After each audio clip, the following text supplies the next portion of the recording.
ဒုက္ခဆိုတာကိုယ်ဆင်းရဲတာကိုယ်ထဲမှာမခံစားတာနေရခက်တာဒေါမနတဆိုတာစိတ်ဆင်းရဲတာစိတ်ထဲမှာအဆင်မပြေတာပင်ပန်းတာပူလောင်တာစိတ်တိုင်းမကြတာတဲဖို့ကောင်းရင်တော့ဒေါသပါပ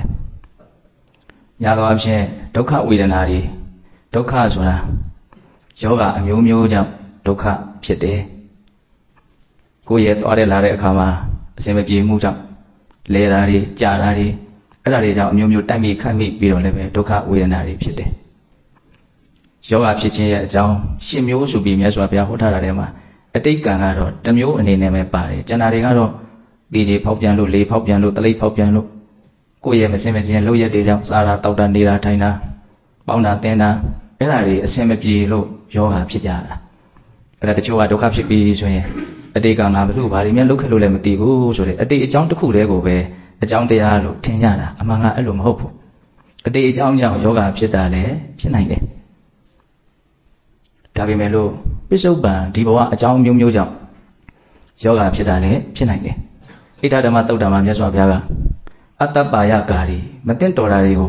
ုလုံးမယ်ဆိုရင်အဲ့ဒီပုဂ္ဂိုလ်ကျမ်းမာရေးပြည့်စည်လိမ့်မယ်ယောဂဖြစ်လိမ့်မယ်လို့ဟောတယ်ကောင်းလိုက်တဲ့အကြောင်းတရားရှားပြထားချက်ကလေးဟုတ်လားအတ္တပါယကာရီမသိတော်တာကိုလုပ်ရင်ကျမ်းမာရေးပြတ်မယ်ပပ္ပယကာရီသိတော်တာကိုလုပ်ရင်ကျမ်းမာရေးကောင်းမယ်ဒါကပစ္စုပန်ကံကိုကြည့်ပြီးတော့ပြောတာအဲ့တော့သိတော်တာကိုလုပ်တယ်မသိတော်တာကိုလုပ်တယ်ဆိုဒီစကလုံးရဲ့နယ်ပယ်ကအကျယ်ကြီးတော့ကျမ်းမာရေးကောင်းခြင်းနဲ့ယောဂနှိမ့်ဆက်လို့ဒုက္ခဝေဒနာတွေဖြစ်တာကိုမကြိုက်ဘူးဆိုရင်ဘုန်းဘုန်းတို့ဟာဘလို့နေထိုင်စားတော့ရင်ကျမ်းမာရေးကောင်းမယ်ဘလို့နေထိုင်စားတော့ရင်ကျမ်းမာရေးမကောင်းဘူးလို့ကျမ်းမာရေးနဲ့ပတ်သက်ပြီးတော့အများကြီးမှန်မှန်ကန်ကန်သိအောင်မြင်အောင်နားလည်အောင်လေ့လာရမယ်လိုက်စားရခန္ဓာကိုယ်ကျမ်းမာရေးဟာဆရာဝန်တွေတာဝန်ကြီးတယ်မဟုတ်ဘူးကိုဖြစ်ရင်ကိုခါမှာကိုယ့်ကိုနားလည်အောင်လုပ်ထားဟုတ်လား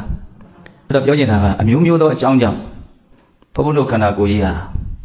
ာနာကျင်မှုကြိုက်ခဲမှုခံရခက်မှုဒုက္ခဝေဒနာတွေကိုတွေ့ရတယ်ကြုံရတယ်မြတ်စွာဘုရားတော့ရိုးရှင်းရှင်းလေးအဓိကကြတဲ့အကြောင်းတရားကိုရှားပြထားပါတယ်ကျွတ်တို့ကသတိမထားလို့ပါဇာတိပစ္စယစရာမရဏတောကပရိဒေဝဒုက္ခဒေါမနတုပါယတဒေါမနတုပါယတဆိုဒေါမနတဥပါယတ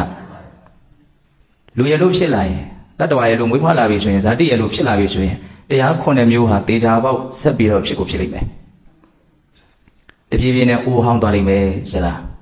ပြီးရင်မရှိမလားပျက်စီးသွားလိမ့်မယ်မရဏမပျက်စီးသေးခင်မှာတောကဆိုတဲ့ဆိုရင်နာပရိဒေဝဆိုတဲ့ငိုကြွေးတာဒုက္ခဆိုတဲ့အခုပြောနေတဲ့ကိုယ်ဆင်းရဲတာဒေါမနတဆိုတဲ့စိတ်ဆင်းရဲတာဥပါယတဆိုတဲ့ပြင်းစွာပင်ပန်းရတာဒါတွေကိုမုတ်ချတွေ့ကိုတွေ့ရလိမ့်မယ်လို့ဆင်းရဲခြင်းရဲ့အကြောင်းတရားကိုမြတ်စွာဘုရားဇာတိကိုပဲတဲ့တဲ့လက်ညှိုးထိုးပြထားတာကျွန်တော်အဲ့ဒါကိုမမြင်တဲ့အခါကျတော့ဇာတိကိုကြောက်အောင်မှမသိဘူးဘုရားတော့အခုတလောပေါ်လေးစိတ်ထဲမှာတွေးမိတာဩမိတကမိထဲမှာဇာတိမိအဆိုးဆုံးပဲဘာလို့ဆိုအဲ့ဒီမီးတောက်ပြီးမှကျန်တဲ့မီးတွေတောက်လို့ရတာအဲ့ဒီမီးကမတောက်ခဲ့ဘူးဆိုရင်ဘယ်မီးမှဆက်တောက်စရာအကြောင်းရှိကျွန်တော်အဲ့လိုနားမလဲတဲ့အခါကျတော့ဇာတိမီးတောက်မှာကိုကြောက်ကိုမကြောက်ဘူးတော့မြတ်စွာဘုရားသိတယ်မြင်တယ်ဇာတိဖြစ်ရင်ဒုက္ခဖြစ်တော်မှာလို့သိတယ်ဒါကြောင့်ဇာတိမဖြစ်စေခြင်းကိုဒါနဲ့ဇာတိကဘာလို့ဖြစ်တာတော့ဘဝကဘာလို့ထပ်ထပ်ပြီးတော့ဖြစ်တာတော့ဘဝရဲ့ပုံမှာမမောတဲ့လောဘကြောင့်ဖြစ်ရတယ်ဇာတိမဖြစ်ခြင်းလောဘမဖြစ်အောင်လုံးမလောဘကဘာလို့ဖြစ်တာတော့သူလိုချင်နေတဲ့အရာသူဖြစ်ချင်နေတဲ့အရာကြီးကိုဒုက္ခပါဆိုတဲ့အမှန်တရားကိုမသိတဲ့အဝိဇ္ဇာကြောင့်လောဘဖြစ်တာဒါအဓိကကြတဲ့အကြောင်းတရားလေးတွေကိုပြောပြတာမသိတော့လိုချင်တယ်လိုချင်တော့ရအောင်လုပ်ပြီးတော့ရရောရပြီဆိုတဲ့ကအဲ့ဒါဒုက္ခစားတော့တာပဲဒါကြောင့်မြတ်စွာဘုရားဟောခဲ့တဲ့တရားတွေဟာဇာတိခယဇာတိကုံရာကုံချောင်းစီကိုပဲရှေ့ရှုတာဇာတိမကုံတယ်များဘယ်တော့မှဒုက္ခမကုန်ဘူးဒါကြောင့်သုံးတရားဒုက္ခဖြစ်ပြီးဆိုရင်ဘုန်းဘုန်းတို့တွေဟာတရားခံအစ်စ်ကိုဒီနေရာဖြင့်အဓိကကြတဲ့တရားခံကိုရှာတတ်ဖို့လိုမယ်နော်ကျွတ်တော်ကအပေါ်ရန်အတိတ်ကံဟာသူများဆိုးခဲ့လို့နဲ့တူတဲ့ကြီးပြောနေတာဟုတ်လားအဲ့ဒါကြီးကိုဘုန်းဘုန်းစီတရားတော်တော်ကိုအစာမကြေဘူးဖြစ်နေနော်ဟုတ်တယ်အတိတ်ကသူများပေါ်ဆိုးခဲ့လို့ဖြစ်တာတွေလည်းရှိမှာပါမရှိဘူးလို့မဆိုလို့ဒါပေမဲ့အဲ့ဒါကအကြောင်းတရားများစွာတွေကအကြောင်းတရားတစ်ခုအဓိကကြတဲ့အကြောင်းတရားတော့ဘာတော့ဇာတိပဲဒါနဲ့အဲ့ဒီဇာတိဘာလို့ဖြစ်တော့ကိလေသာကြောင့်ဖြစ်တယ်ဒါပဲအဲ့ဒီကိလေသာမဖြစ်အောင်အခုကိလေသာတို့ရဲ့ခေါင်းဆောင်ဖြစ်တဲ့အဝိဇ္ဇာကိုတိုက်ခိုက်ဖို့ကြိုးစားကြတာပဲလေအဝိဇ္ဇာကိုဘာနဲ့တိုက်ရမှာဆိုဝိဇ္ဇာနဲ့ပဲတိုက်ရတယ်အဲ့ဒါဖြစ်တိုင်းသိပါဖြစ်တိုင်းသိပါဆိုတာအဲ့ဒါဝိဇ္ဇာဖြစ်အောင်လုပ်ခိုင်းနေတာနော်ဖြစ်တိုင်းသိခိုင်းနေဆိုတာဝိဇ္ဇာဖြစ်အောင်လုပ်ခိုင်းနေတာအဲ့ဒါဘုန်းတော်ခုဒီမှာတတိပဌာန်တရားကိုပွားများလို့ရှိရင်ဒုက္ခဒေါမနတတွေလုံးဝချုပ်ငြိမ့်သွားလိမ့်မယ်ဆိုတဲ့စကားလေးကိုဒုက္ခဆိုတာဘာတော့ဒေါမနတဆိုတာဘာတော့အဲ့ဒါရှင်းနေတာနော်ဒုက္ခဆိုတာကိုယ်ဆင်းရဲတာအဲ့ဒီကိုယ်ဆင်းရဲမှုတွေကဘာကြောင့်ဖြစ်တာတော့ခုအဲ့ဒီဟာကိုပြောနေတာနော်ယောဂကြောင့်ဖြစ်တဲ့ကိုယ့်ရဲ့နမောနမဲနိုင်မှုကြောင့်တိုက်မိခိုင်းမိလဲလို့ကွဲလို့ဟာအဲ့ဒါတွေကြောင့်လည်းဖြစ်နိုင်တာပဲအဲ့ကိုယ့်ဟာကိုယ်တတိထားပိုးမွေးတယ်လို့မွေးတတိလေးနဲ့နေ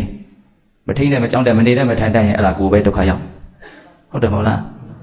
းအဲ့ဒီဒုက္ခတွေကို တတိပဋ္ဌာန်တရားကိုပွားများရင်နောက်ဆုံးလုံးဝချုပ်ငြိမ်းသွားစေလိမ့်မယ်